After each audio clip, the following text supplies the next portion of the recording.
Did I stumble upon the first trans mob boss? Or is it just a clerical error? I had to find out. I was did not expect to find what I did. I mentioned this guy in the last video, and he is the famous mob boss for some real infamous reasons and for some stupid reasons. This is Giuseppe or Joseph Barbara, or Joe the Barber.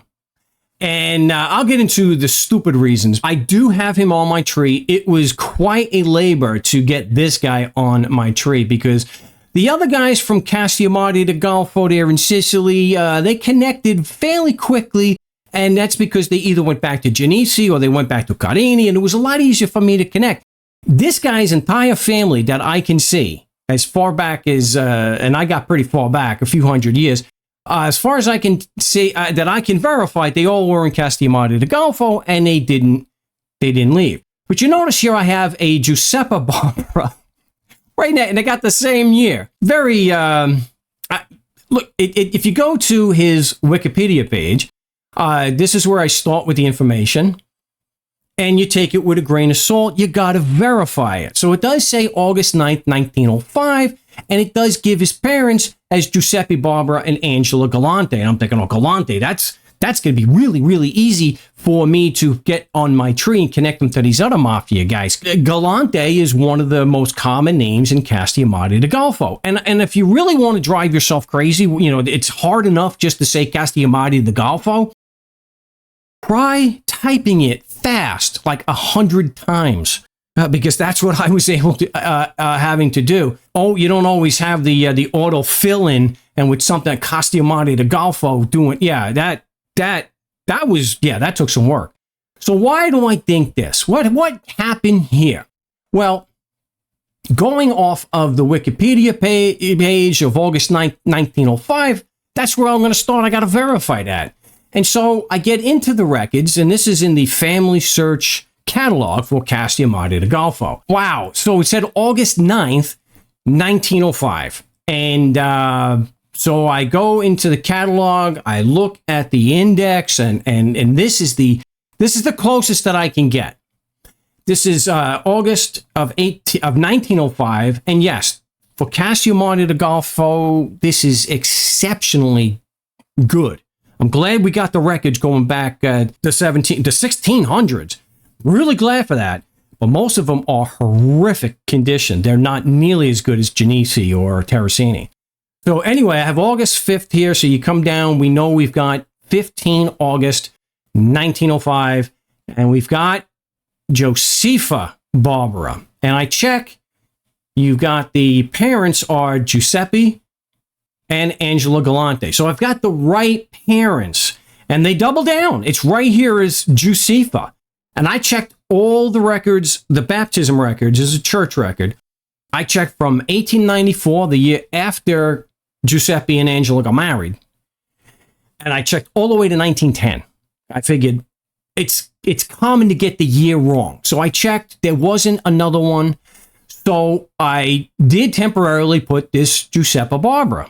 I'm thinking, what's going on here? So I couldn't find anything, and I figured, all right. So I get to thinking it might not be in a church record. So what do I find in the civil record? I find this, and I can't blow it up, and I'll have to blow that up when I edit the video.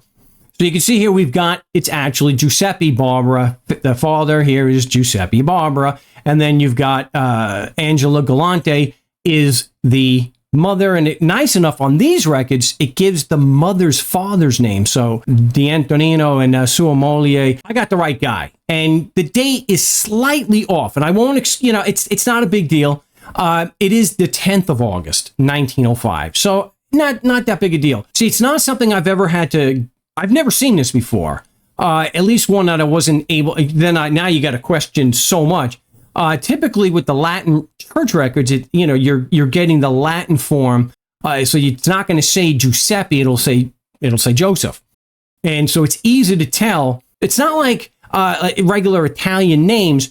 Like here, you've got Angela, or you could have an Angelo. So when you use the Latin form of it, it's a lot easier to tell the gender. And here, this is one of the offs where. There is an A, So I hadn't seen that before. So, and I figured I had the right one because right here, it was a Vincenzo. This is the Latin form of Vincenzo, Vincentius. And I saw that there was a Vivona. And if we go here, you could see he married a Vivona. So I don't know if they're cousins or not. Chances are, well, they probably are distant cousins, but I didn't get to go quite as far back with the Vivona line, 1780 or so. Obviously, he's not trained.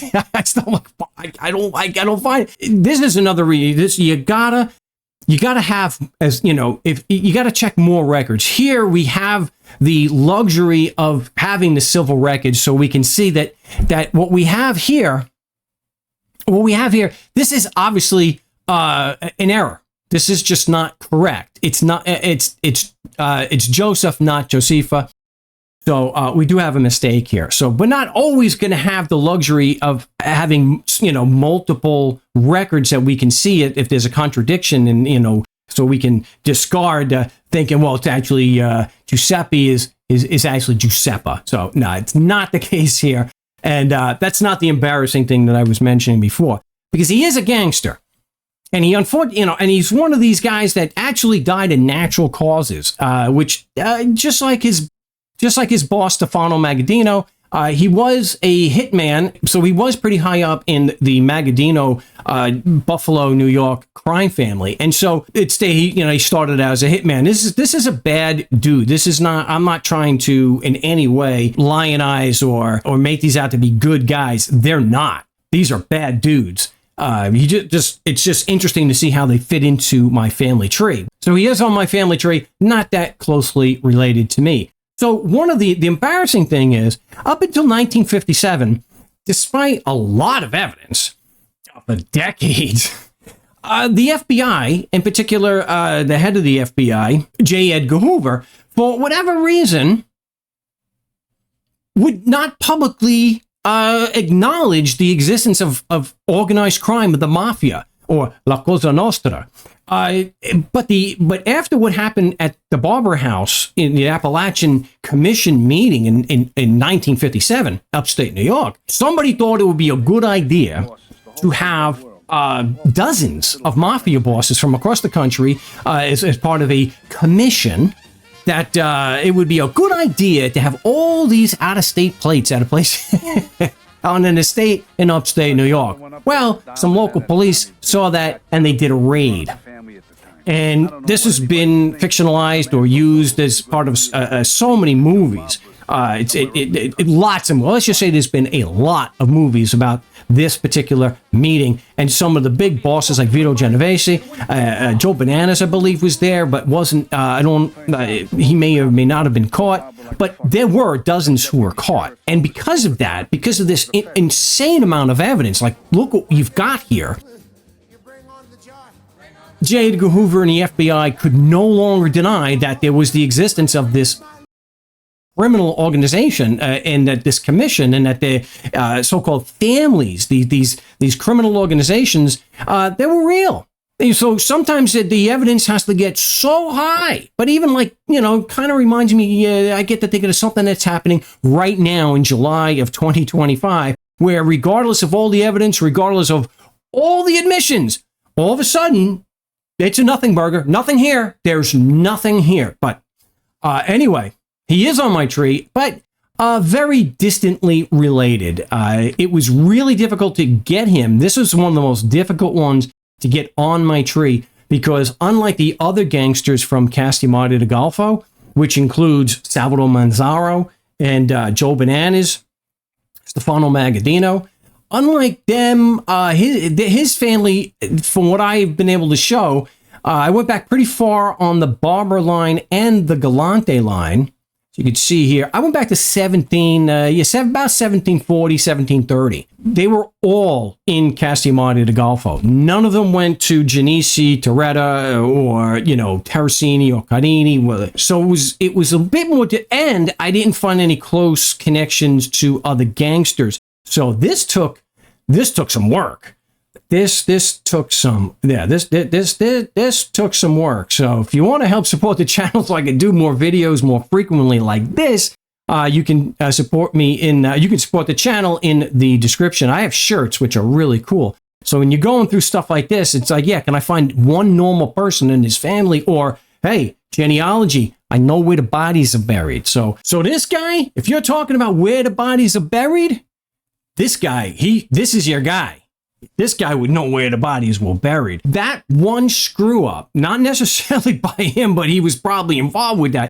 That one screw up really changed the course of American criminal history because now they had to finally admit that they actually exist as an organization. Since we've been talking about the Apalachin Commission raid in 1957, get a load of this guy right here. This guy was actually at that meeting and had to flee.